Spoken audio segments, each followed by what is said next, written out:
रहमानिर्रहीम अस्सलाम वालेकुम 10th class. I hope you all are fine.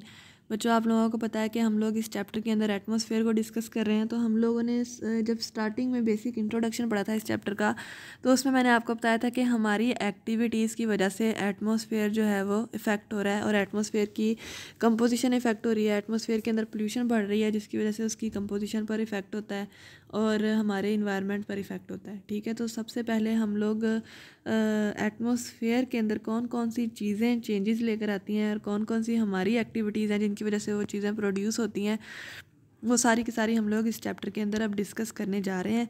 तो सबसे पहले हम लोगों ने देखना है कि पोल्यूटेंट्स क्या होते हैं। ठीक है, पोल्यूटेंट्स क्या होते हैं? जिनकी वजह से पोल्यूशन होती है, वो एजेंट्स जिनकी वजह से पोल्यूशन होती है उनको हम पोल्यूटेंट्स बोलते हैं।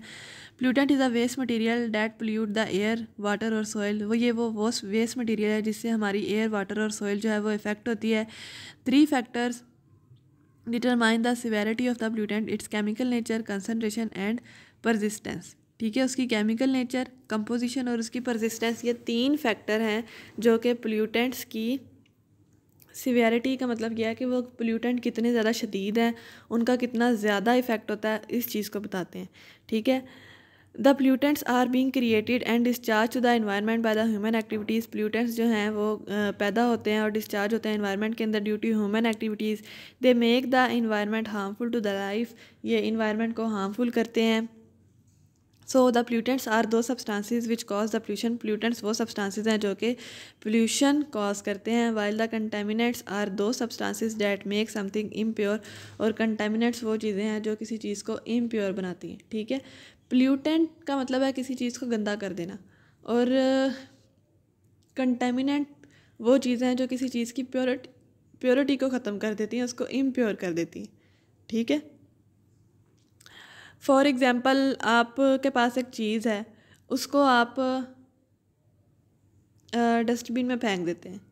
ठीक है, उसको आपने डस्टबिन में फेंक दिया। अब डस्टबिन में फेंकने से क्या हुआ है, वो कंटेमिनेट हुआ है, उसके साथ इम्प्योरिटीज़ अटैच हो गई हैं, उसके साथ गंद लग गया है। ठीक है, जबकि पोल्यूटेंट एक ऐसी चीज़ है कि उसके अंदर प्रॉपर रिएक्शंस होते हैं। ठीक है, तो ये बेसिक डिफरेंस है। तो यहाँ आपको एक इम्पॉर्टेंट शॉर्ट क्वेश्चन है जो यहाँ से आ सकता है कि differentiate between the contaminants and pollutants. The harmful substances present in the air are called pollutants. Even a beneficial substance beyond a specific concentration may be harmful. अब कोई ऐसी चीज़ है जिसका हमें फ़ायदा है लेकिन अगर उसकी कंसनट्रेशन बहुत ज़्यादा हो गई है वो भी हमारे लिए हार्मफुल होती है।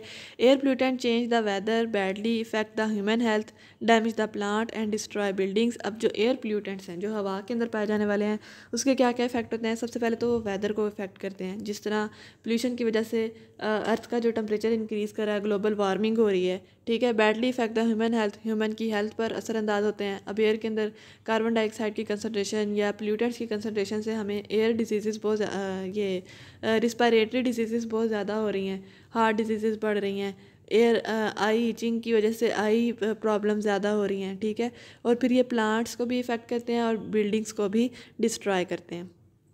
फिर नेक्स्ट है टाइप्स ऑफ पोल्यूटेंट्स। पोल्यूटेंट्स की क्या क्या टाइप्स हैं?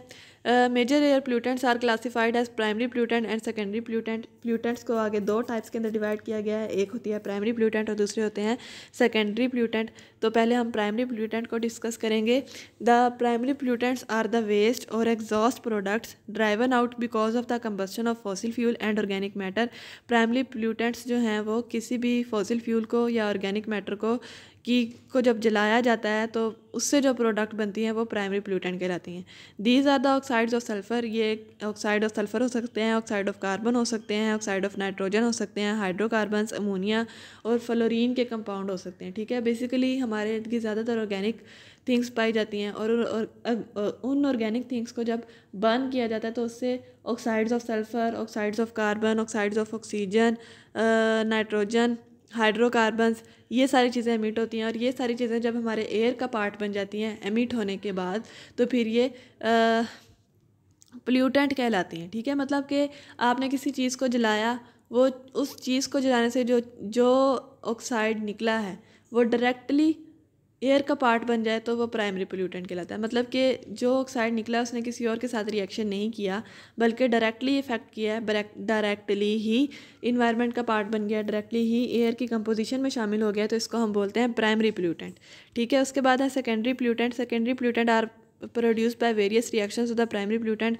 अब सेकेंडरी पोल्यूटेंट उन प्राइमरी पोल्यूटेंट के रिएक्शन से जो प्रोडक्ट बनेगी उसको हम सेकेंडरी पोल्यूटेंट बोलते हैं। These are the sulphuric acid, carbonic acid, nitric acid, hydrofluoric acid, ozone and peroxy acetyl nitrate, PAN, peroxy acetyl nitrate.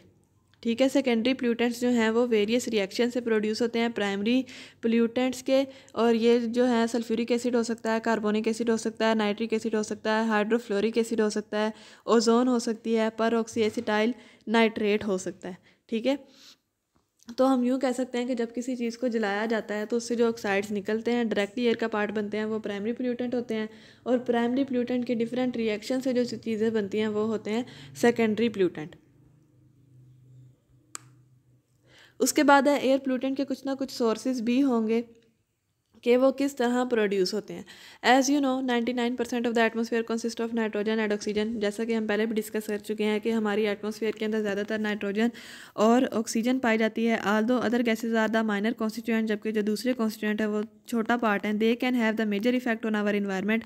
इसका हमारे इन्वायरमेंट के ऊपर मेजर इफेक्ट है, because atmosphere determine the environment in which we live, क्योंकि atmosphere जो है वो उस इन्वायरमेंट को डिटरमाइन करता है जिसके अंदर हम लोग रह रहे हैं। So these minor constituent are safe up to the concentration limit. तो ये माइनर कॉन्स्टिट्यूएंट जो हैं वो सेफ होते हैं एक कंसनट्रेशन लिमिट पर, मतलब कि उसकी एक स्पेसिफिक कंसनट्रेशन जो है वो सेफ होती है। उसके अलावा अगर कुछ और होगा तो वो मतलब कि अगर वो कंसनट्रेशन इंक्रीज़ कर जाए या डिक्रीज़ कर जाए तो वो हमारे लिए नुकसानदेह होती है। बट इन सम एरियाज़, लेकिन कुछ एरियाज़ के अंदर this limit has been crossed considerably during the last 60 years because of human activities.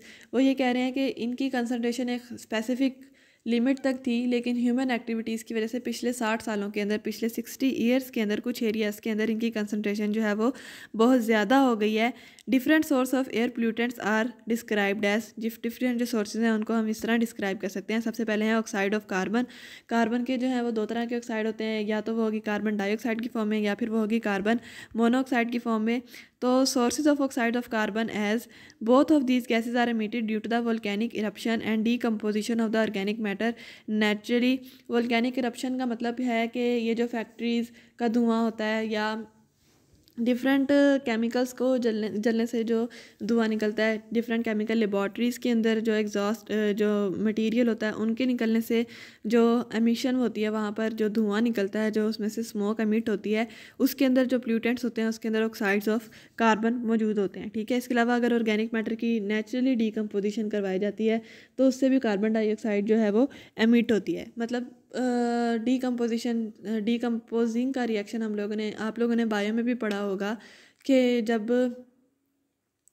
Living organisms भी ऑर्गेनिक मैटर को डीकम्पोज करते हैं तो उससे भी कार्बन डाइऑक्साइड जो है वो एमिट होती है। उसके बाद दूसरा सोर्स है कि major source of emission of these gases is the combustion of fossil fuel. जब फॉसिल फ्यूल को यानी कि कोल, पेट्रोलियम, कोल तार, नेचुरल गैस वगैरह को जलाया जाता है। Fossil fuel burnt in the combustion engine of any type of the automobile. वो किसी भी गाड़ी के अंदर जलाए जाते हैं। किलन ऑफ एनी इंडस्ट्री, किसी भी इंडस्ट्री के किलन के अंदर जलाए जाते हैं। And open air fires emits carbon dioxide and carbon monoxide. जब कहीं पर भी लकड़ी वगैरह को जलाया जाता है या डिफरेंट ऑर्गेनिक मैटर्स को जलाया जाता है तो उन ऑर्गेनिक मैटर्स के जलने से जो ऑक्साइड्स एमिट होते हैं वो मोस्टली कार्बन डाइऑक्साइड और कार्बन मोनोऑक्साइड होते हैं। उसके अलावा forest fires and burning of would also emit carbon dioxide and carbon monoxide. जब जंगल की लकड़ी को जलाया जाता है तो कार्बन डाइऑक्साइड और कार्बन मोनोऑक्साइड एमिट होते हैं। Specially when supply of oxygen is limited emission of carbon monoxide dominates. जब किसी जगह पर ऑक्सीजन की सप्लाई जो है वो कम होती है तो कार्बन मोनोऑक्साइड जो है वो उसकी एमिशन जो है वो ज़्यादा हो जाती है। ठीक है, तो इस तरीके से कार्बन के ऑक्साइड जो है वो एमिट होते हैं इन्वायरमेंट के अंदर और हमें इफ़ेक्ट करते हैं। तो हमने 3 तरीके पढ़े हैं कि या तो वो वोल्केनिक इरप्शन से एमिट होंगे, या फिर फॉसिल फ्यूल की बर्निंग से, और या फिर वुड की बर्निंग से। अब आपको पता है कि पुराने वक्तों के अंदर ज़्यादातर जो रोटियां थी वो तवियों पर पकाई जाती थी। अब तो ये गैस का दौर आ गया है, घरों पर गैस होती है तो किचन के अंदर ही खाना पकता है। नहीं तो छतों पे उन्होंने स्पेसिफिक चूल्हे बनाए हुए होते थे मिट्टी के, जिसके अंदर लकड़ी को जलाया जाता था। तो उस लकड़ी के जलने से भी हमारे इन्वायरमेंट के अंदर कार्बन डाइऑक्साइड की कंसनट्रेशन बढ़ रही थी, और ऑक्साइड्स जो मीट हो रहे थे उसके अंदर बेसिक कार्बन के ऑक्साइड्स भी कार्बन डाइऑक्साइड और कार्बन मोनोऑक्साइड की फॉर्म में मौजूद थे। इसके अलावा जब हम लोग ऑटोमोबाइल्स के अंदर पेट्रोल वगैरह की मदद से उन ऑटोमोबाइल्स को चलाते हैं, अपनी गाड़ियों को, मोटरसाइकिल्स वगैरह को जब चलाया जाता है तो उसके अंदर भी पेट्रोल वगैरह की कंबस्टन से एमिट होती हैं रेडिएशंस, एमिट होती है पोल्यूटेंट्स, और उन पोल्यूटेंट्स के अंदर भी कार्बन डाइऑक्साइड और कार्बन मोनोऑक्साइड काफ़ी हद तक पाया जाता है। ठीक है, उम्मीद है कि आपको समझ आई होगी। बाकी के जो है वो हम नेक्स्ट लेक्चर में डिस्कस करेंगे, इतना काफ़ी है। तो बाकी आप लोगों ने यहाँ पर जो शॉर्ट क्वेश्चन इंपॉर्टेंट है वो आता है कि differentiate between pollutant and contaminants, define pollution, define pollutant. इसके अलावा क्वेश्चन आता है differentiate between primary pollutant and secondary pollutant. तो प्राइमरी पोल्यूटेंट की डेफिनेशन आप लोगों ने लिखनी है कि जब भी किसी चीज़ को डायरेक्ट बर्न किया जाता है तो उससे जो ऑक्साइड एमिट होते हैं वो प्राइमरी पोल्यूटेंट्स होते हैं, जबकि सेकेंडरी पोल्यूटेंट्स प्राइमरी पोल्यूटेंट्स के रिएक्शन से प्रोड्यूस होते हैं। तो आप एग्जांपल्स भी दे सकते हैं कि उसके अंदर सल्फर डाइऑक्साइड, मोनोऑक्साइड या ऑक्साइड्स ऑफ नाइट्रोजन, सल्फर वगैरह, और इसके अंदर डिफरेंट रिएक्शन से एसिड रेन जो प्रोड्यूस होती है वो सेकेंडरी पोल्यूटेंट होती है। ठीक है, इसके अलावा हम लोगों ने सोर्सेज के अंदर अभी तक सिर्फ ऑक्साइड्स ऑफ कार्बन पढ़े हैं, कार्बन डाइऑक्साइड और कार्बन मोनोऑक्साइड, उसकी क्या क्या रीजंस हैं वो आप लोगों ने अच्छे से याद करनी है। उम्मीद है कि समझ आई होगी। अल्लाह ताला आपको अपने हिफ्ज़-ए-ईमान में रखे। अल्लाह हाफिज़।